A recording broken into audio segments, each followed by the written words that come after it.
I'd just like to cover a few sort of items before we get underway with Graeme's presentation. So if you're just joining us, hello and good morning. Welcome to all the attendees, and thank you for making the effort to get on to Hopin. Some of you may have found it's not the easiest platform to sign into, but thank you for joining us, and I'm sure you'll find the day fulfilling and very, very interesting. We also want to say a quick thank you to all our speakers, a very talented group, as I'm sure you'll agree. Also, we'd like to acknowledge the support of the sponsors. And throughout the day, do please go to the Expo button on the side of your Hopin screen so that you can visit their booths. I think we've got some from the HDB, Cambridge HOK, Mole Seeds, and of course Beacon Camp. So do please find time to go and look at them and talk to them as well. So after each theme has been completed, we're going to have a sort of break of around about 10 minutes to give the next group time to assemble. And then at the end of the morning and also the afternoon presentations, we'll have sort of some conversation sessions which will allow all the attendees to ask questions, pose questions to the panels, and also the people like myself. So during the presentations, we do ask that you try and keep your audio and video on mute or off, and then any questions that you would like to ask, you can do so at the sessions at the end of the presentation. Now, obviously, this year is slightly different to most conferences. The teas and coffees will be served at your leisure, so go and help yourself as and when you need to. If you do hear a fire alarm go off, please note that it's not the conference centre one, it's probably your own one, so you need to look after yourself and make your way out as fast as you can. So a big thank you also to the organisers of this event. They have spent a huge amount of time in readiness for today's event. We've had experimental sessions pretty much every day for the last 10 days. So Chris Mead, Robin Squance, Wayne Bruff, and Simon Davenport have been instrumental in getting this conference together for you. So, excuse me, with time very much on the limited side today, I'm going to soon hand over to Graeme Edwards. Now, Graeme is the production director of Woodlark Nurseries, and he's going to be presenting a grower's experience of direct sales. So, good morning, Graeme. Hopefully, you can see and hear me, and you're ready with your presentation. Yep. Good morning, James. Thanks for the introduction. Can you hear me? Okay. Yeah. Okay. Good morning, everyone, and welcome to my presentation on a grower's experience of direct sales. A little bit about me before we get started. So my name is Graeme Edwards, and I'm the production director at Woodlark Nurseries. I have over 10 years experience growing ornamental plants at our family-run nursery in Hersham in Surrey.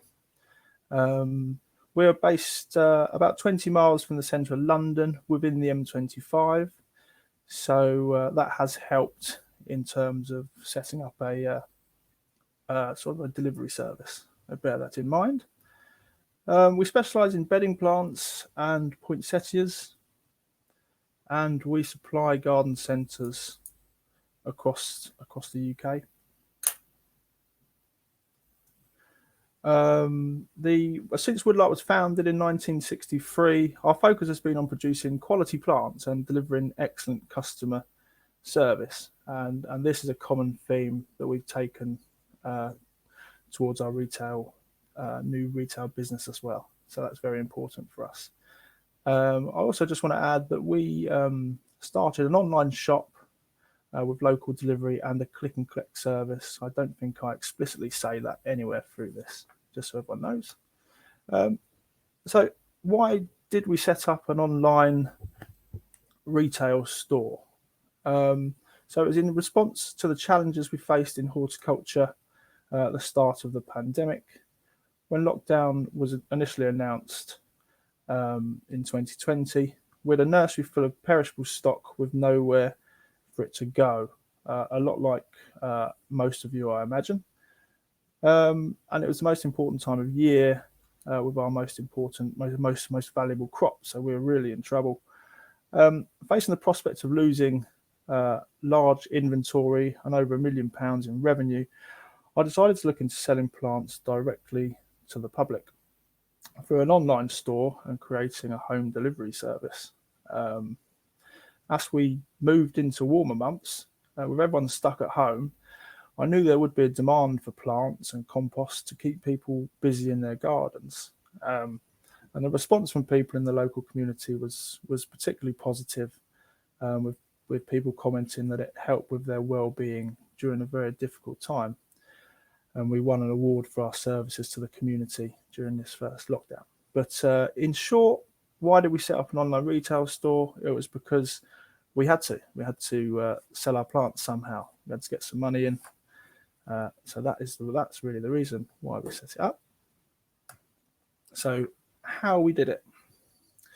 How did we do it? So the news of garden centres closing and the potential repercussions on our business, like most of you, left me with tons of sleepless nights as I racked my brain for how I could get products out of the greenhouse and into people's homes. I knew people wanted the products. I knew I needed to let them gain access to our plants, but the garden centres were shut. How the hell do we do this? So the only viable option was to set up an online retail store and offer local delivery. So I contacted the company that built our trade website, which our garden centres log on to, only to be told that a retail website would be a lot of work and cost a hell of a lot of money.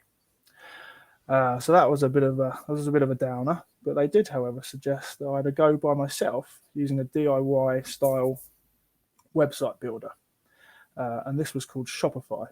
And it was very kind of them. They helped me in the early stages of sort of setting up and figuring what I needed to do, because I wasn't keen on starting a website when they first mentioned it, because I'm a grower. I had no experience of websites or doing anything with websites apart from Googling stuff. So it was completely new, and I honestly didn't think I could do it. So it was incredibly nice of them to sort of give me a hand in setting it up, but it was also incredibly easy when I got going. And I'm sure, although it was kind of the prospect of us going bust and them not getting paid, inspired a bit of kindness as well. So just want to comment on Shopify a little bit. It's incredibly easy to use.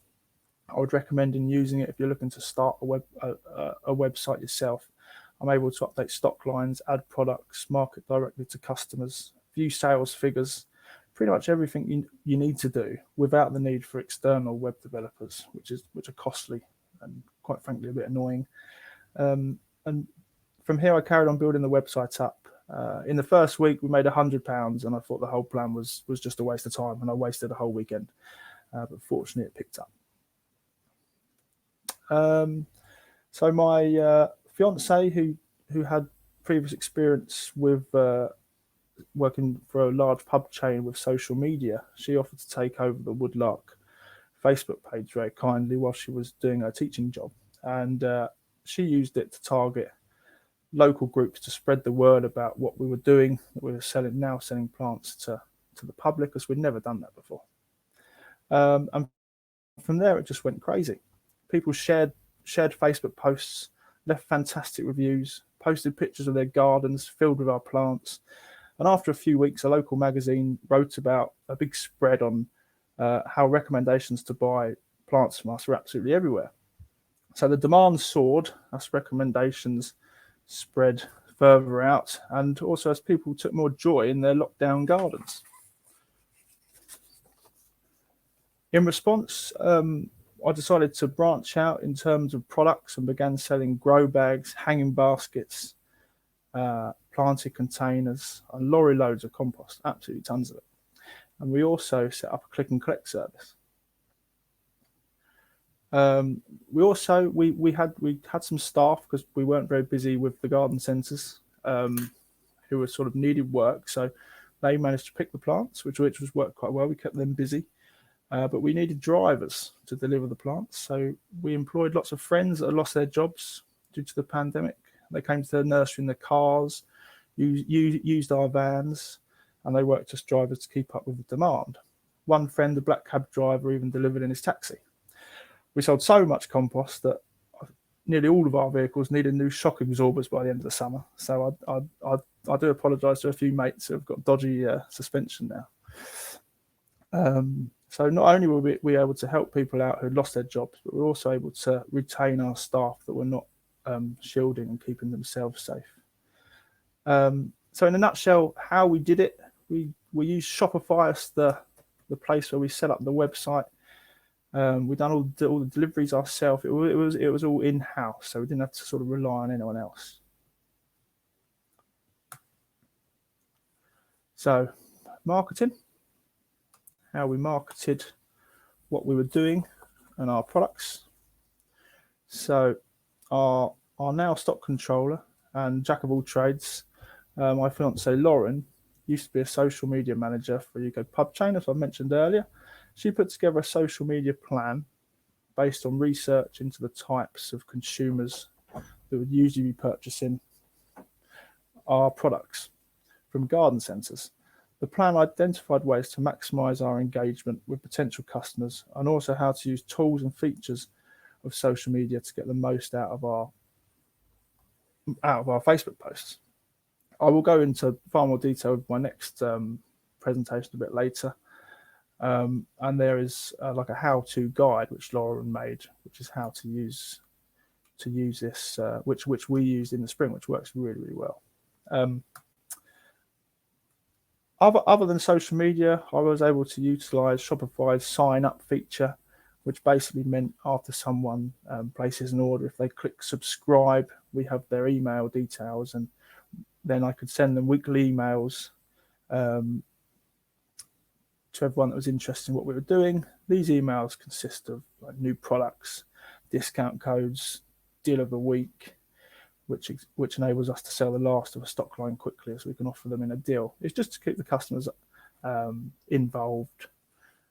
And that's another way we marketed our products and let people know what we were doing. So next one is branding. So branding, it's since the first days of the website being built, I was very conscious about brand image. So Woodlark is not only a business that has decades of reputation to uphold, but is also now my father's business. So it was incredibly important that I maintained our high standards when creating the retail business.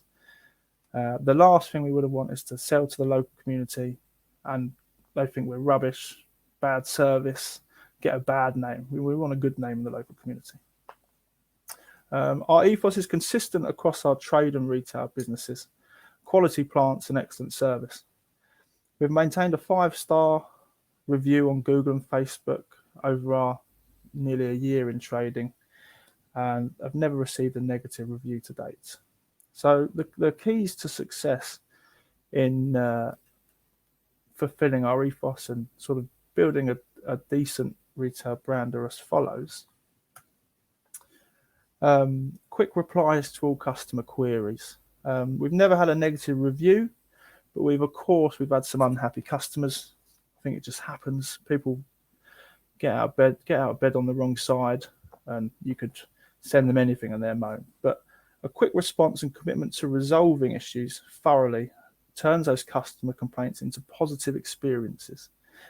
I think something I've definitely learned is that even if you get a complaint, I used to think, oh, what a pain in the ass. But now I see it as an opportunity to resolve that complaint and show that person how good we are. And that usually results in a positive experience for that person. So it's not always negative.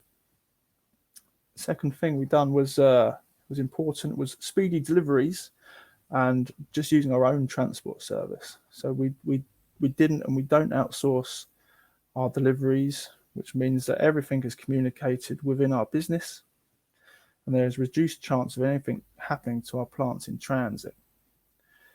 I think that really helps. So, of course, we do deliver some stuff to the wrong place. Stuff gets broken sometimes, occasionally, but because it's us, we know about it and we can fix it, and we can get new bits and bobs sent out really quickly. So I think that's important. Whilst our friends have found work now, we have a valued team of drivers that know the system well and are committed to excellent customer service.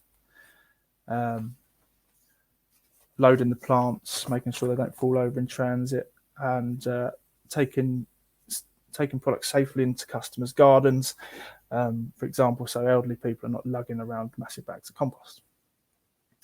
Another thing we do is pretty obvious, but we ensure that every care is taken to show the best of our plants, whether that's in the images we take from the website to ensuring the best plants are picked for each customer.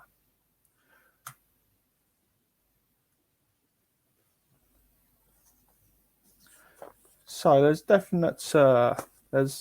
most definitely pros and cons to setting up direct marketing and retailing. I'll go over the positives first. So firstly, we were able to recoup the losses that occurred due to the closure of garden centres. This money meant that we were able to save the business and also the jobs of people that work here. We were able to sell products with a greater profit margin than what we do wholesale, quite obviously, and that's quite a novel thing actually from a grower point of view, which is quite nice. We improved the community spirits. I still get emails regularly from customers expressing their gratitude for giving them plants that brighten up their day during tough times. And it's really nice. Lots of people in the local community really got behind our business and behind lots of other local businesses as well. And that's really nice to be a part of. We've diversified the business slightly. Of course, it's only a very small percentage of what we do compared to our core business, which is the trade garden centre side. But it gives us an additional income. We get paid within a couple of days, and it does prepare us for the potential further closures of garden centres, which, touch wood, is not going to happen. It also sort of protects us, gets us ready for any future consumer changes. I think that people are more inclined to buy online now. I think they probably didn't think they could buy quality plants online, and now they have from us. They'll be more inclined to do it again. I don't honestly. I think going to a garden centre and buying plants is a nice thing to do. So I don't think it's going to take over from people going out and buying plants at all. But it might slowly increase. It's created new jobs, and it's allowed us to bring in new, reliable members of the team who have been an asset to multiple aspects of the business. And it's allowed us, as I alluded to above, to become a business in the community that people are proud to have down the road from them. Some people didn't even know we were here, and now it's just got a nice community spirit. So, as much as I'm proud of the success of the retail business, that there are some drawbacks. It's not all good. It's not all easy. There is difficult bits to it. So, firstly, you do need people to run it, and obviously, I had quite a lot of time last year because the garden centre was shut. But as the trade side of our business has picked back up, I've had to train other members of staff to take over parts of the retail business. So that's difficult. Training people to do a job that you're doing is always hard. Sometimes you don't like sort of handing over and that sort of thing. And it's something if you're going to do it, you've got to do it well. I don't think that it's viable without the trade business. You couldn't be like a standalone business. It sort of piggybacks on the trade business. it will, when the garden centre opens, it will require surplus stock. Again, for this year, we just don't know exactly what that is. Have we got enough space, etc. And one of the biggest ones is it's unknown how it will work when the garden centres are fully open again. Like, will people buy plants from our website? How busy will it be? Can we cope if it's really busy? Have we got too many people doing it and they're not going to have anything to do? How many pickers and delivery drivers will do? We just don't know. So that makes me nervous of this year. I'm excited but nervous. And again, it's seasonal trade, so it's like the perennial problem for any sort of bedding plant grower. We're selling the same stuff as we sell to garden centres. April, May and June are going to be hectic and mental. And we'll be too busy. And then the rest of the year, it'll be we could do with it being busier. So we haven't got away from that. So the next steps.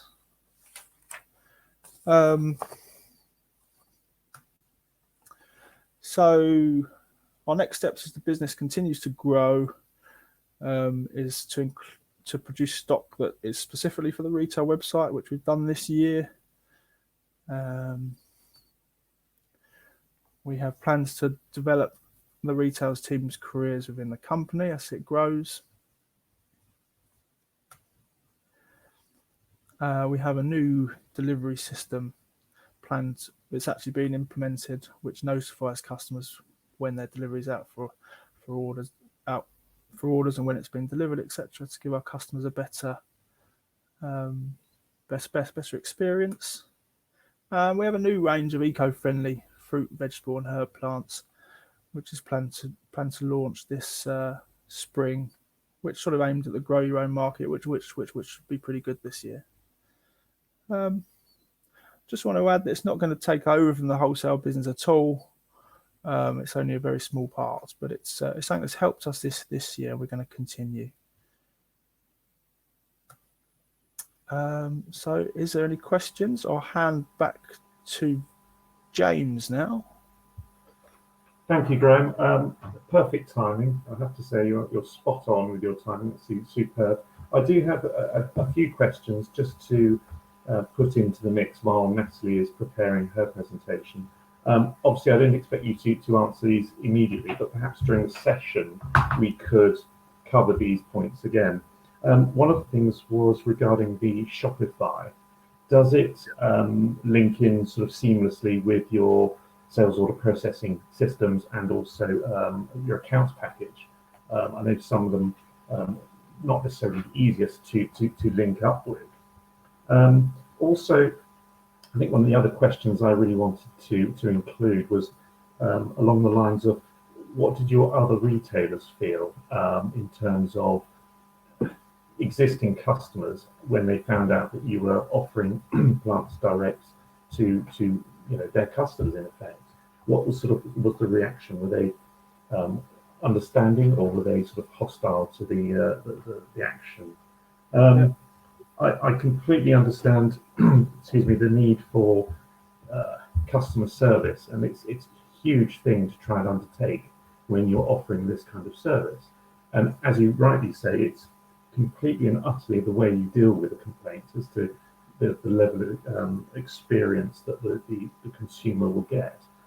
So it's not really a question, it's more of a sort of statement to you to say congratulations on that for nailing it, because it is very, very difficult in order to get that one linked. How did you, I suppose this is linked in with the retailer side of things, how did you position yourselves in terms of your retail so that you weren't wholesale price direct to consumers, that you were somewhere between retailer and wholesaler? How did you make that decision, and did you take any advice anywhere? So those are the sort of questions I want to sort of ask now, but maybe we can answer in the session later on. Hopefully Natalie is preparing preparing her presentation to take over, but in the short term, Graeme, thank you very, very much for your presentation. Natalie, I hope you're ready. We'll be seeing Graeme again. We'll be seeing Graeme again later today. So thank you for now. And I'd like Thanks, everyone. like to take a few moments just to introduce Natalie, who is from Happy Plants, Natalie Porter. She's a director at Happy Plants. And the introduction to her presentation of, excuse me, new gardeners, new gardens, and the drive-through experience. So over to you, Natalie. Thank you. Thank you very much, James. Yes, hi, I'm Natalie Porter. My family run the bedding plant nursery Happy Plants, which some of you may previously have known as Porter's Fuchsias. My role within that business is on the business development marketing side of things. So new gardeners and getting young people into gardening has been a focus of mine, both pre and during the apocalypse. So hopefully this can be a whistle-stop tour of where I'm up to in terms of my research into who the new gardeners might be and how best to approach them, but then also to touch on our direct to customer marketing that we did during the first lockdowns, hopefully without duplicating too much of what Graeme said. So to start off with our new gardeners and new gardens presentation, I want to cover the things we already needed to consider to be able to engage with a future consumer, how the virus has affected the behaviour of pre-existing consumers, the consumers that lockdown has inspired or accelerated into gardening, and then how we can use these considerations to evolve our own businesses and collectively our industry.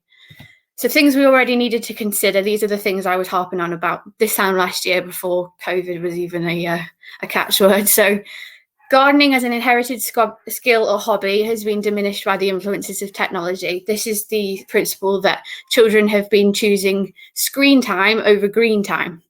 Brand horticulture, as we've known it in recent years, relies heavily on customers aging into its relevant demographic.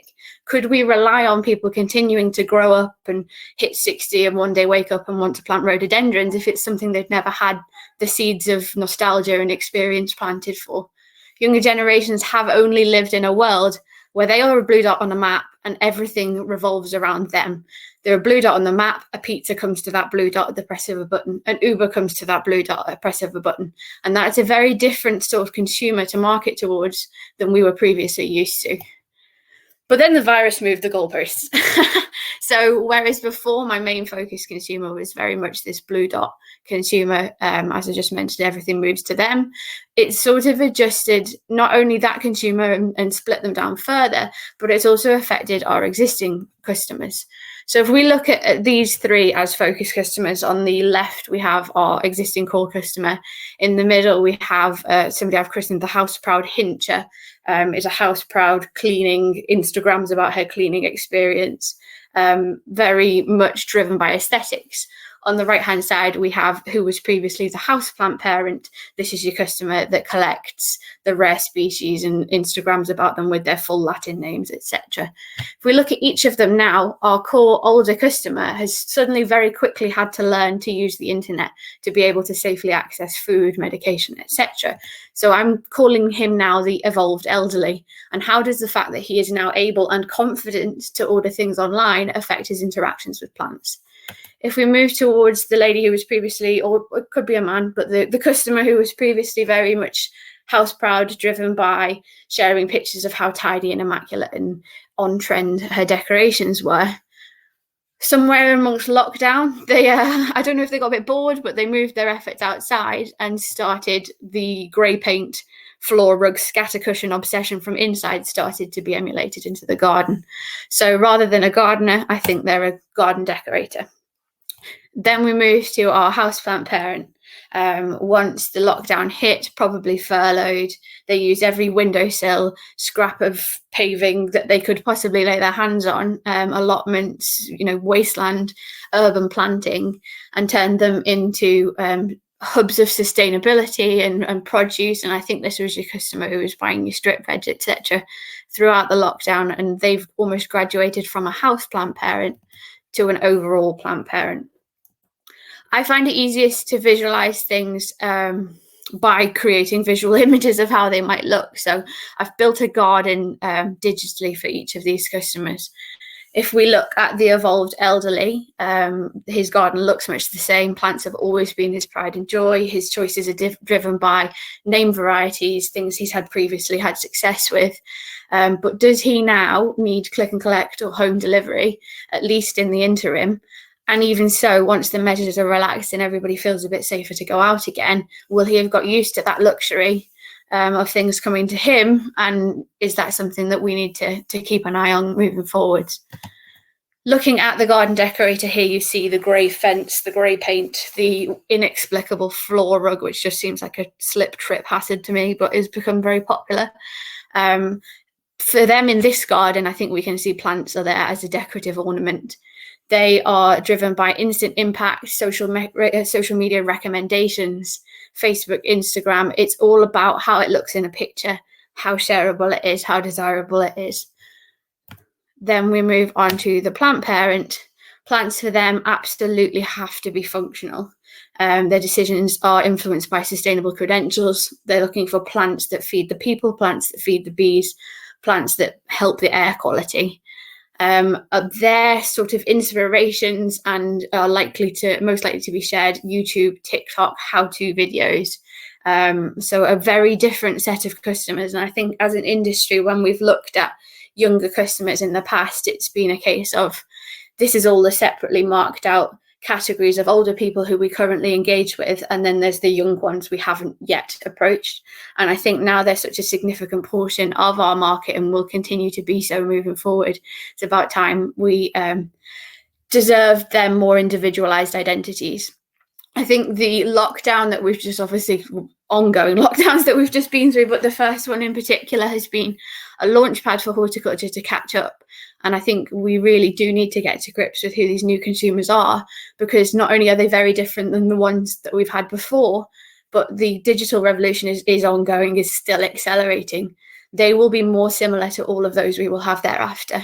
So it's not a case of just being able to ignore the fact that our consumer has changed.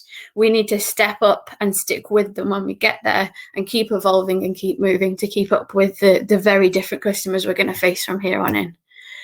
So each category of horticulture needs to consider how accessible and appealing they are to each of our evolved consumers. Obviously, we're bedding plant nursery, so looking at it from our point of view, we look at the evolved elderly. The product doesn't need to change. We just possibly need to readdress his means of access. If we look at the plant parent, bedding probably isn't going to appeal to them. It's not particularly functional. It is a decorative ornament, effectively, which was why I think it fits really well with our houseplant, our house-proud Hincher, who has now become our garden decorator.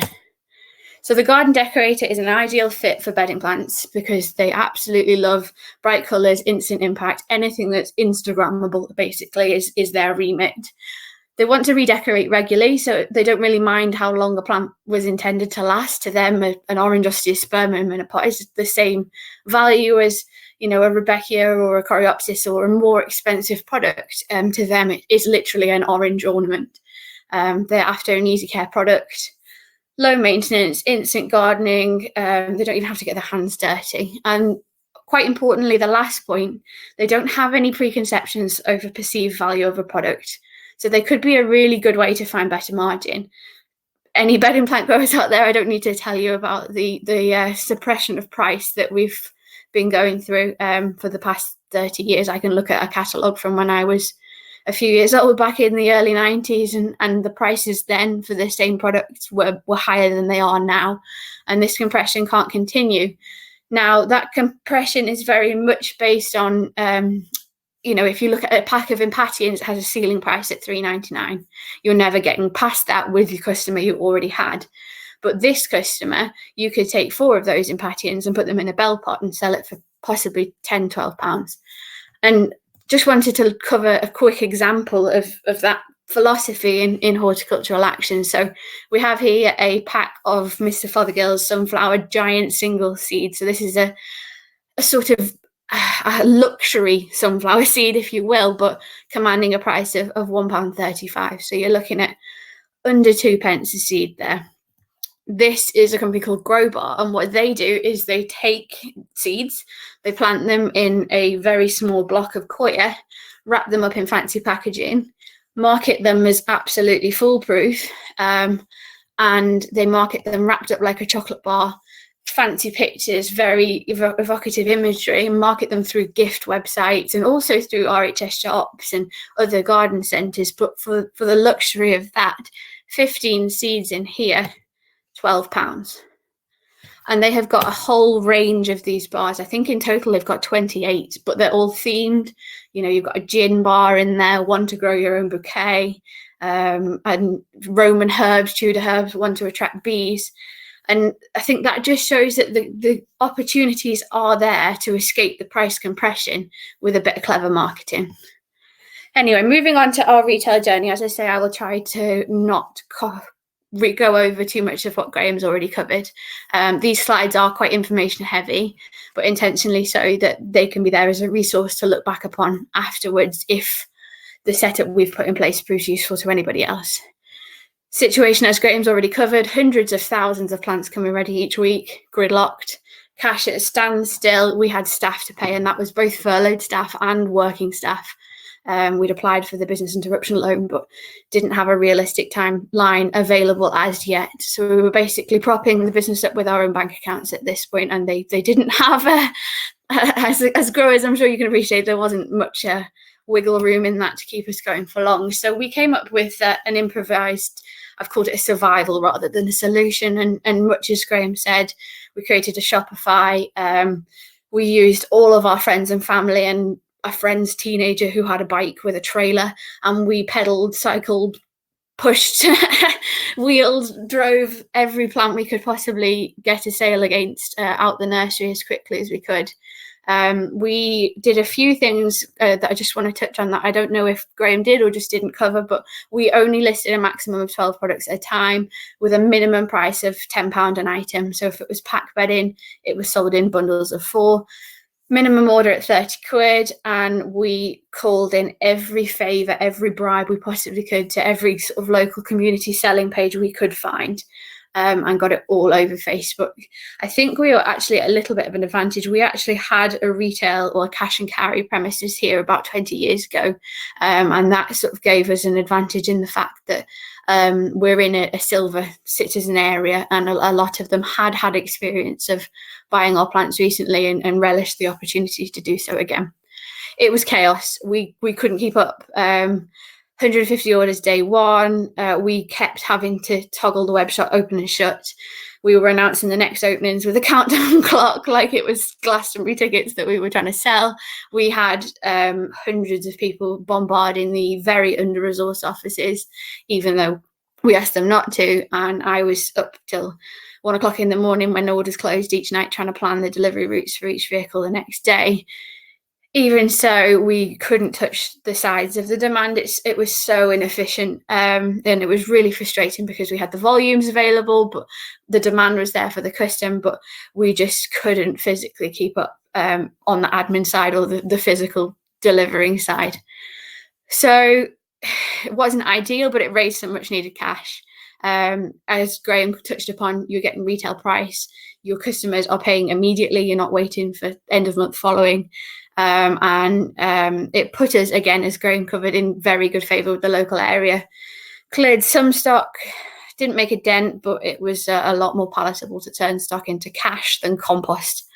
We also used it to raise some funds for some local charities, which was a nice thing to be able to do as well. It was labour and admin intensive. We couldn't come close to keeping up with the orders. We worked out that we sacked off the bike after a while. That just got too much, but it was amusing while it lasted.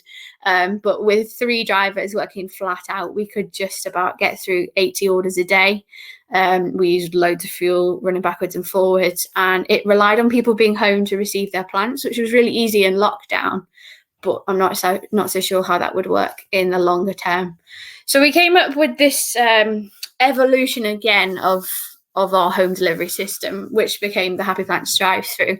As I mentioned earlier, we previously had a retail business operating here, and because of that, we still have retail permission to use this site for direct-to-customer sales. So the drive-through was sort of a compromise, and I will just quickly run you through how it worked. We used the same Shopify web shop setup. We just added a load of time slots as products. and asked people and reminded people, and then when they forgot, emailed them to ask them to order a time slot for their order. We set up a gardening club, annual membership £25. Memberships run November to November, and this works really well at giving us some extra cash flow through the winter. It doesn't cost anything for somebody to, for us, doesn't cost us anything for somebody to become a member, but it puts extra money in the bank to get us through the dark of winter.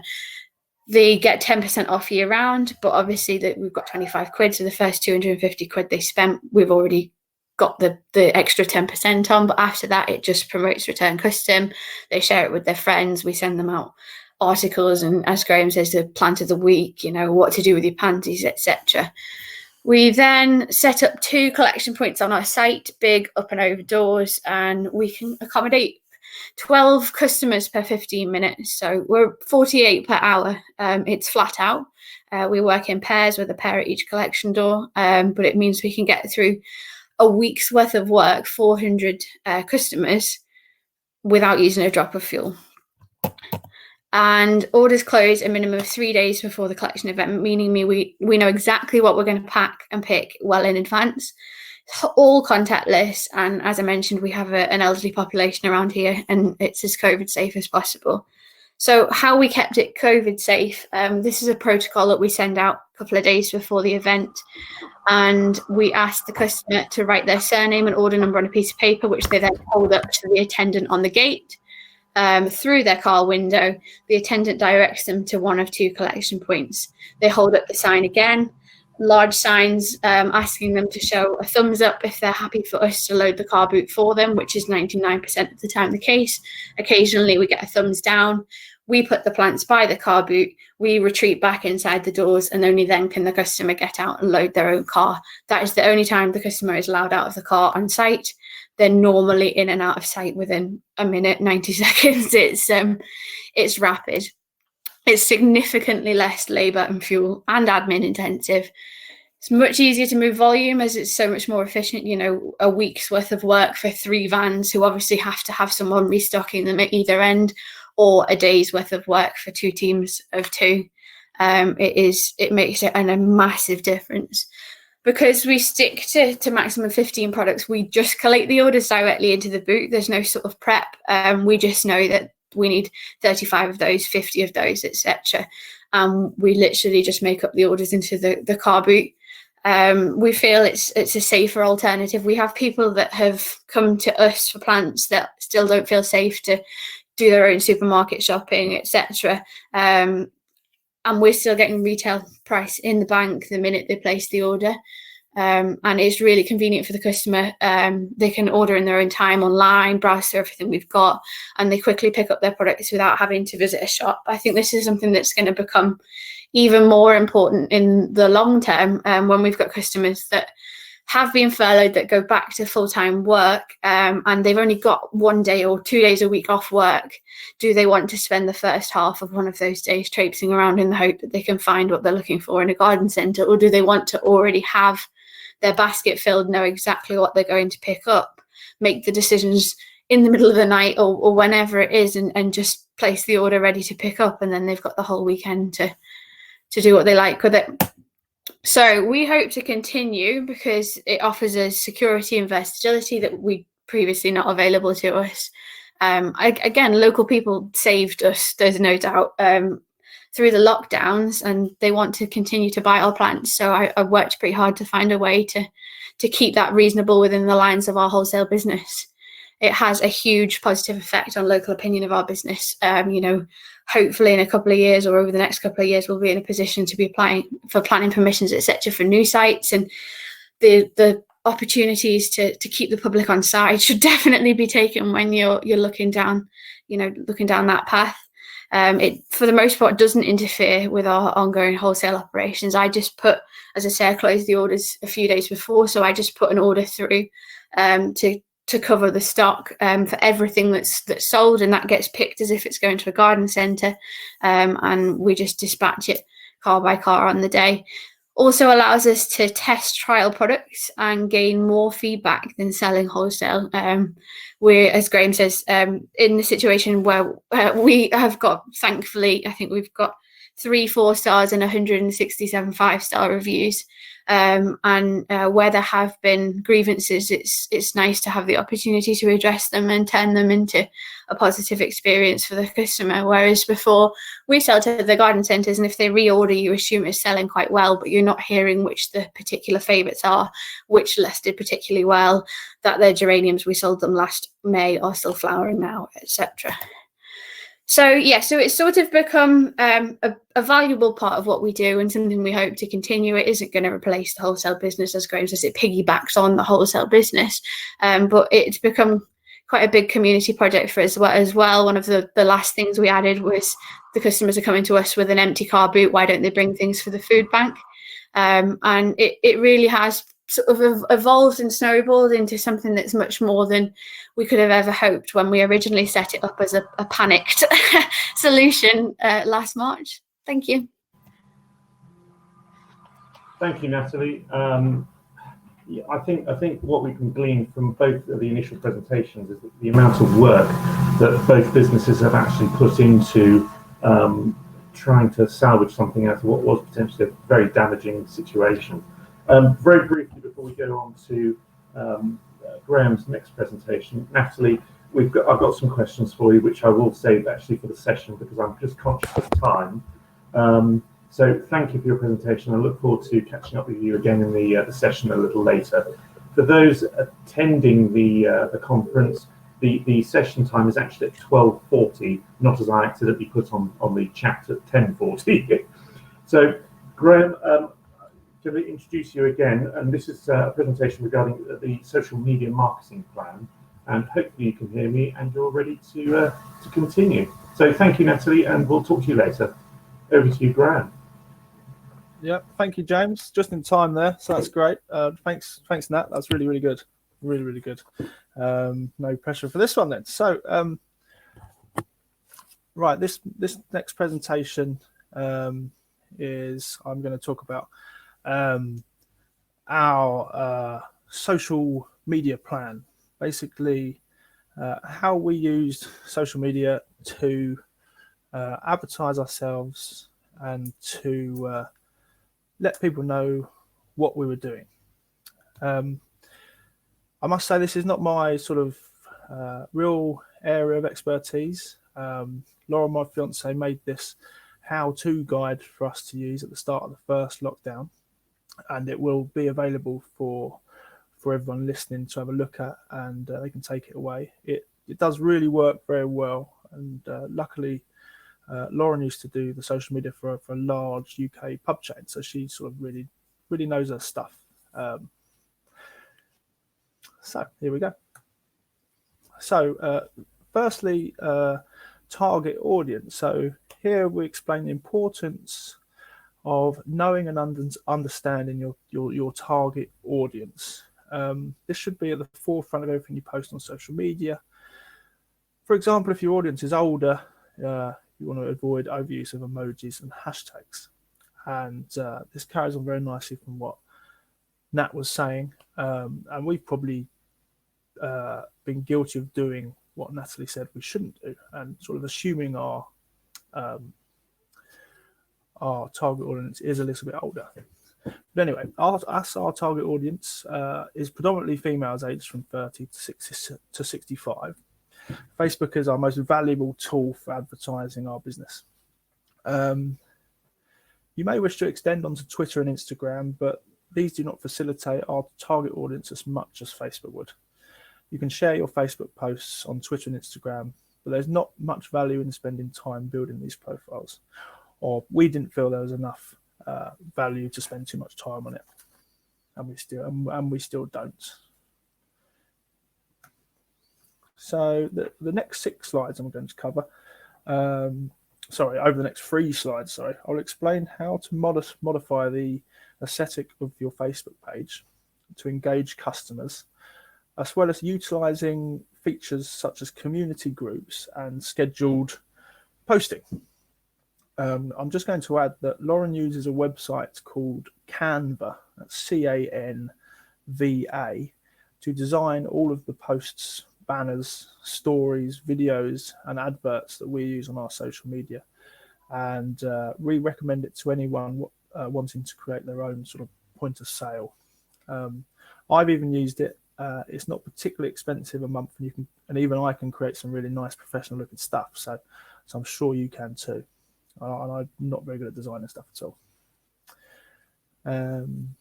So your Facebook page, your Facebook banner is the first thing customers see when they click on your page. It's basically the photo at the top. So it should be clear from a glance what your business offers. Utilize the stories feature to post regular deals or updates. So users will view these without having to visit your page directly. A pinned post is a post that you can keep at the top of your page. If you have a particular post you want every customer to see, you can pin it by clicking the three dots in the top right corner of the post and pinning it to your wall. That's, for example, if you want Christmas opening times, delivery times, something important you want everyone to see, for example. So, community groups. These worked particularly well for us, so I would highly recommend using community groups to advertise and to your benefit. Once you've decided the areas that you will be delivering to, search each individual town in Facebook and join their respective community groups. So if we're based in Hersham, we typed in Hersham, and we have a group called the Hersham Hub, Hersham Village Community, lots of stuff, and every village and town will have their own community groups where they have members, and local people are members of the group. So if you post something on the group, everyone within the group can see it. So it's a great way to get everyone seeing your posts. So once you've been accepted, you create posts in each group, let them know what you're offering, and you can include a link to your website. You can do this by copying and pasting the URL from the search bar, and that will create a link within your post when you post it to the page. So anyone that sees it, they say, oh, I like the look of that, they can click on it, and it will take them away from Facebook and onto your page so they can buy some of your plants. A quite important point to note is most of these pages will have rules about when you can advertise your business. So do make sure you read the rules to ensure you keep the peace. The people running these Facebook groups, you're definitely not going to win an argument against. So sometimes you've got to bite your tongue and just abide by the rules. And like I said, keep the peace. So just bear that in mind. It's usually on Mondays where you can post stuff about selling stuff. It's so the group's not filled up with lots of advertisement all through the week. So just bear that in mind. Presence. It's important you post daily to ensure your business is kept on customers' timelines.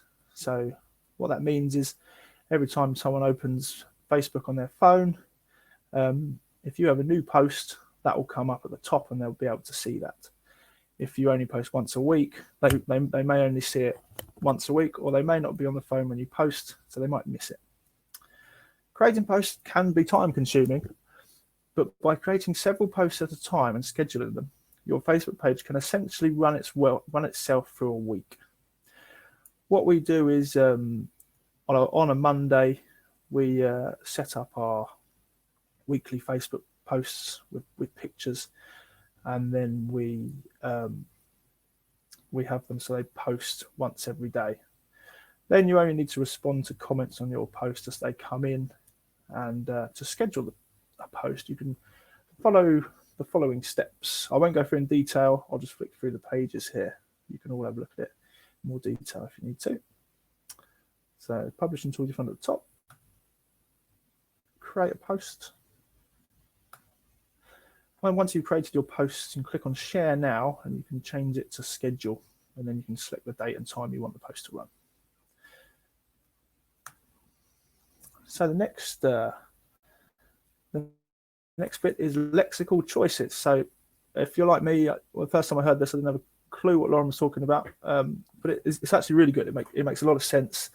It just really works. It's basically common sense, but it's really clever. And you might, if you're doing stuff on Facebook, you might not be doing it. You might have overlooked it. So lexical choices are key They're important when communicating with your audience. It can be easy to cross the line between passionate sales and pushy, annoying salesmen. The words you select for your posts create the business image you want your customers to connect with. Key changes to the vocabulary used can change your image from a disconnected corporate business to one that the community want to support and engage with. So rather than staff, customers, and business, we chose and still use their team, family, and friends. And we also use community for customers as well. These simple changes to your post can make a customer feel a part of your business and want to support the family they're engaging with. If you write a post and then change the words to include these sorts of words, it really changes how it sounds, and it sounds really friendly and lovely, and like just how people want to be spoken to, and make them feel a part of something, which is really important.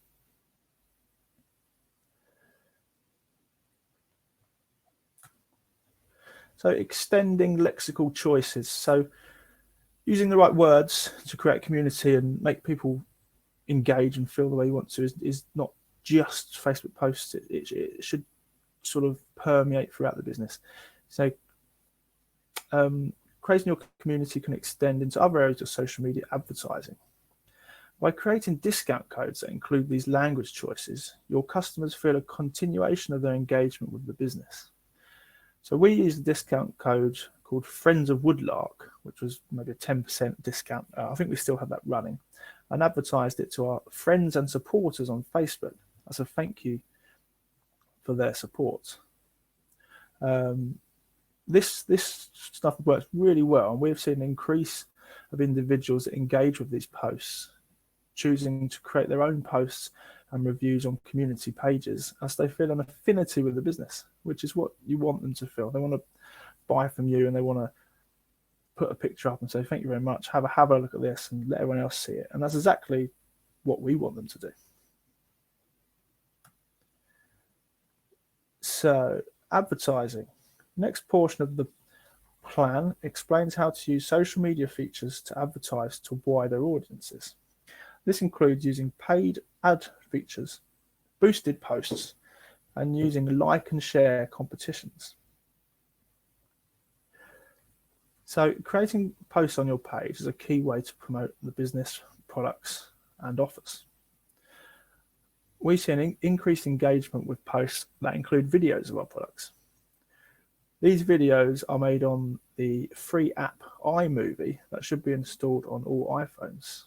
You're able to create a slideshow of images which are on your phone and include music, and then for your customers to view the products. If you save the video in the smallest size to ensure it can be uploaded to Facebook. And videos work really well. People like sort of moving things, and the iMovie or Canva is particularly easy to use. You get 3 or 4 nice photos, and it sort of makes it for you. And you can post that as a bit of advertising that works well. We've seen good engagement with that. Boosted posts. So you can also pay to boost posts on Facebook. So posts have the option to target age ranges and location. So you basically choose who you want to see it. And that's where Facebook's really good, because it's got everyone's information, and it can be quite specific on who sees your post. So in theory, you shouldn't be wasting too much money. These often cost around £5 for 1 week's worth of advertising and gain a much larger reach than non-boosted posts. Basically, Facebook makes sure that more people see it, and it's relatively inexpensive. And as I said, they can be quite specific with their advertising, which is good. You'll see a boost button on posts that Facebook can boost for you. It's fairly simple to set up. So next is run through on the ad center. So create an ad. So here you can use videos or images from your page to create adverts that target a specific audience.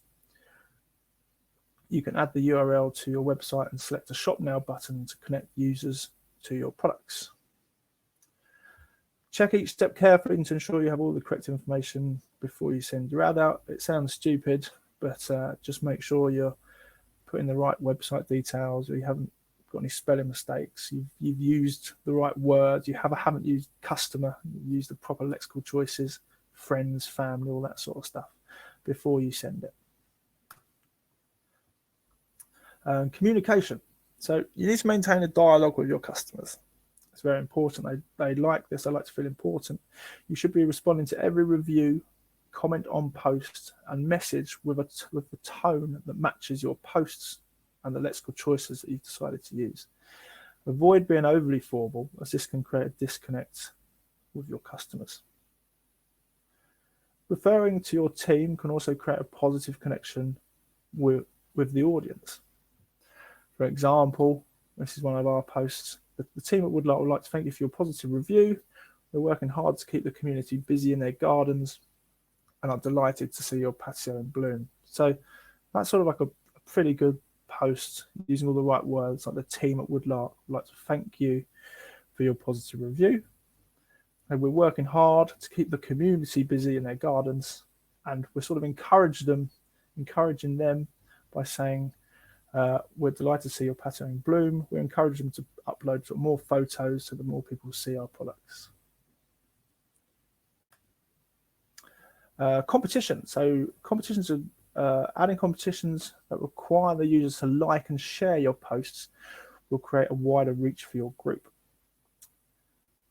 If a person on Facebook likes and or shares your post, then all of their friends will be able to see it as well. Perfect. Absolutely perfect.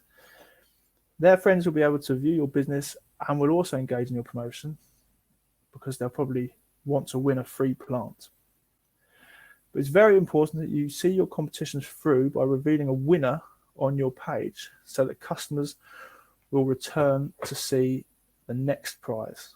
We've got a little bit of a funny story on this one. We'd done a fuchsia competition for a large fuchsia basket, and there were lots of likes and shares on Facebook, and we picked the winner by random, and it was our very own Simon Davenport. So I quickly changed that to a more local customer. Sorry, Simon. Utilising existing networks. So Natalie has sort of alluded to this as well. So use existing relationships with businesses to share your website.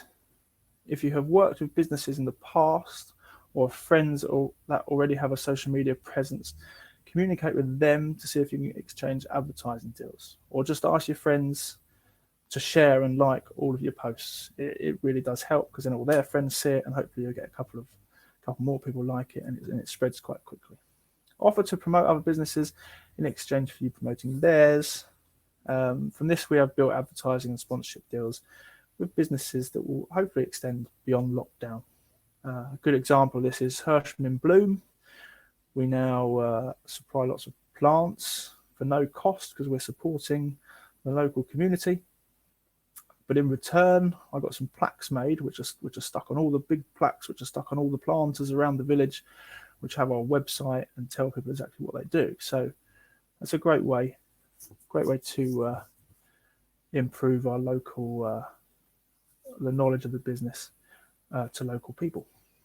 I think that's my last slide. So we managed to build up a solid following last spring, and I'm seeing customers return now that bought from us last year.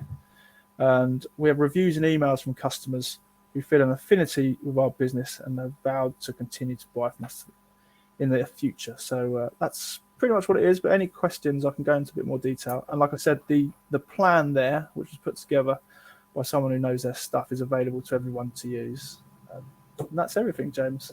Thank you, Graeme. That's fantastic. Again, just looking at timings, I think we need to stop in about 3 minutes or so for a brief 10-minute coffee and comfort break. But thank you for that. That's brilliant. I know we'll be talking to you during the sessions that are coming up at 12:40. So just a reminder for all delegates that at 12:40 to 1 o'clock. We've got 3 sort of question and answer sessions on all the presentations today or this morning.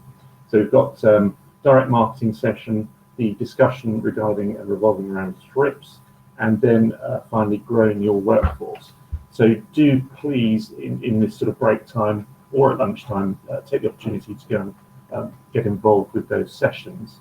Likewise, do, if you get time, go to the expo to go and have a look at some of the organisers, sponsors of the organisation. Sorry, that didn't come out particularly fluid, but yeah, do please go and see the support and sponsors for the conference.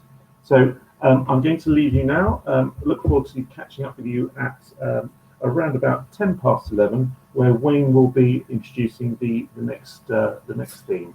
Thank you very much.